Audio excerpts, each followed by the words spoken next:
Autofanatic CT coming at you with another video. First and foremost, I want to thank each and every one of you, my subscribers, my old heads, my new heads, everybody that's a subscriber. Thank you so much. We're knocking on the door of 5,000.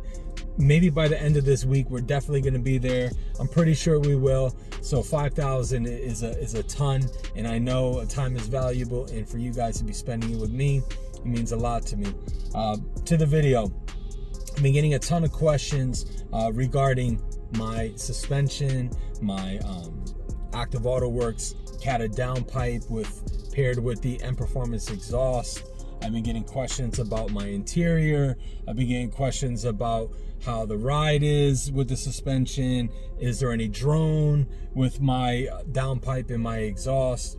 And I'll answer some of these questions. Obviously, I want to break it down video by video so that I'm not actually lumping everything up to one video. I'll keep it short and sweet. We're gonna go for a quick ride right now. I'm actually in comfort mode right now. I'm gonna put it in eco just so you guys can kind of hear, and I'm gonna talk at a normal level because it's absolutely incredible that this car has an M Performance exhaust and a downpipe, a catted AA downpipe, and we can have a normal conversation in here. So let's hit the road. So for my new subscribers or new viewers, let me tell you about my car. This is my second M340. My first one was a Portimao Blue 2021 that I no longer own. That one's gone. I custom built that one, and I also custom built this one through BMW. I am a sales manager at BMW as well. So hit me up with any questions you may have regarding packages, especially this platform. And we'll get to the new platform that's coming out. I'm sure all you guys have seen it online. And yeah, with that being said, I'm going through a very bumpy back parking lot right now. The suspension, I have about 22,000 miles on my car. And let me tell you something. This suspension, I do have adaptive M suspension as well on the vehicle. I made sure to check that box. Both of my M340s have had it. To me, it's almost a no-brainer when you're building these cars. Put the adaptive M suspension on. And a lot of people actually don't really know what adaptive suspension is. They see that box and they don't check it off because they think it's going to make the ride a little harsher or whatever the case may be. That's not the case at all. It's actually going to soften your ride up, be more compliant. So right now I'm in a lowered suspension. I'm having a conversation with you. My voice isn't bouncing around. I have my exhaust, as you can hear, come to a stop sign in eco. It's absolutely incredible. Nice and quiet.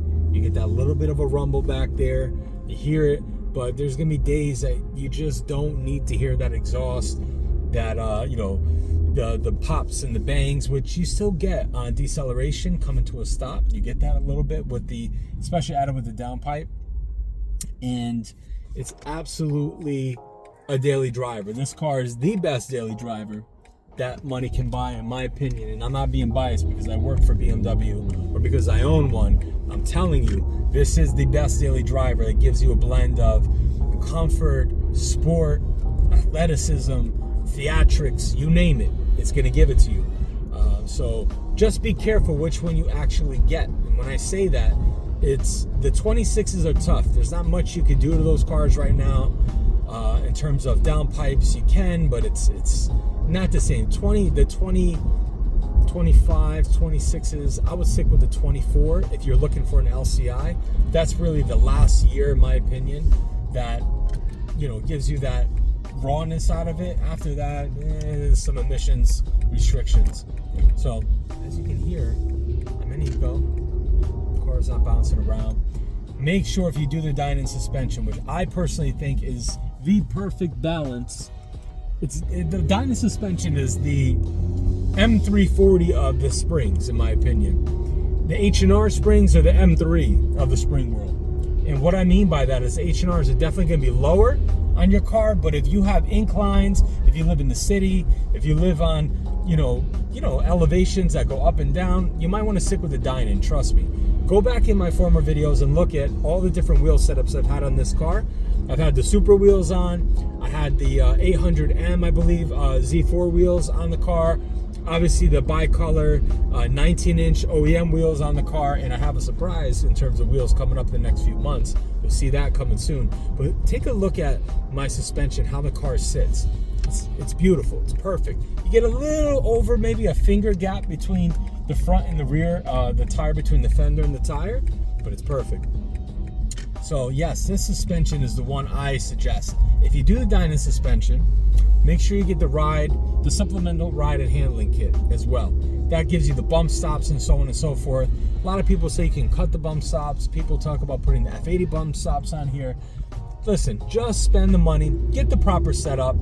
If you're gonna do it right, do it once. You buy once, you cry once. That's what I like to say, and I'm sure you guys have heard that terminology before. But see, I just want you to hear my downpipe, my exhaust. Here's me on gas, on throttle. Here's me off throttle. This is eco. Nice and soft. The ride's compliant. I take my wife all over the place in this car. She never ever complains about the harshness of the ride. It's absolutely incredible. This is the suspension you want. Plus, as you and I both know, BMW and Dinan have a special relationship, right? And I always feel like this is like the best OEM plus. Nothing against H&R or any of those other suspensions. And also, then you can go coilovers, and that's where it starts getting really expensive. It depends. Don't just go for coilovers just to say you have them. Make sure if you're doing coilovers, there's a real reason. Are you doing different size wheels? Are you tracking your car? What is the point of having a suspension that's a KWV3 or Öhlins or whatever the case is? Why spend $3,000 when you could get the springs and adaptive suspension and have the Supplemental Ride Handling Kit, and the car be as compliant as mine is on turns? The body rolls very minimal. It's just the perfect setup. And I'm telling you, I vouch for it. My first M340, I kept it completely stock. This one, like I said, go back in my videos, you know what I've done. You see the M seats here. This is the ultimate M340 in my opinion, at least in my eyes, because it's mine. No offense, I love all my M340 brothers and sisters out there. I support you guys. I subscribe to you guys. I love seeing everybody's vision, and this is my vision, and this is what I've done. So I give you a thumbs up. Get the Dinan suspension if you're looking for a compliant ride that's going to lower your car just enough that when you're walking up on it, it looks perfect. I do have spacers on the car as well. And again, I live in Long Island. I live on Long Island, but I'm in New York. So my point is the potholes, the roads, especially after this year, this is the worst it's been in a long time. And as you can see, it's perfect. Like I said, you get that little bit of a bounce, a little bit, but that gives, again, it goes into the theatrics. It gives you, it makes the ride fun. If you wanted a really, really soft ride, get a 5 Series. Go get yourself a 540, something along those lines, a little Cadoo or something like that. But this is an M340, and when I put in Sport, it stiffens up just enough, and Sport Plus as well, and it's incredible. Like I said, this has dual personality. So with that being said, I'm not gonna hold you guys any longer. Again, please subscribe if you already haven't. If you already subscribed, throw me a like, throw me a comment, let me know what you thought about this video. If you have any questions, please put them down below. This is your boy Autofanatic CT. I'm signing out. Can't wait to see you guys soon, and believe me, you're gonna want to subscribe, because we're gonna be talking about the new 3 Series platform coming out, and know your boy's got the inside information because I work for them, and I want to compare it to the G20. Will Autofanatic CT get rid of the G20 and go into the new body? Who knows? You got to stick around and see. What wheels is Autofanatic CT going to be putting on his M340? This is the 4th set of wheels. So take some guesses. What do you think it's going to be? Let me know what you guys think in the comments. Love all you guys. Talk to you soon. We out.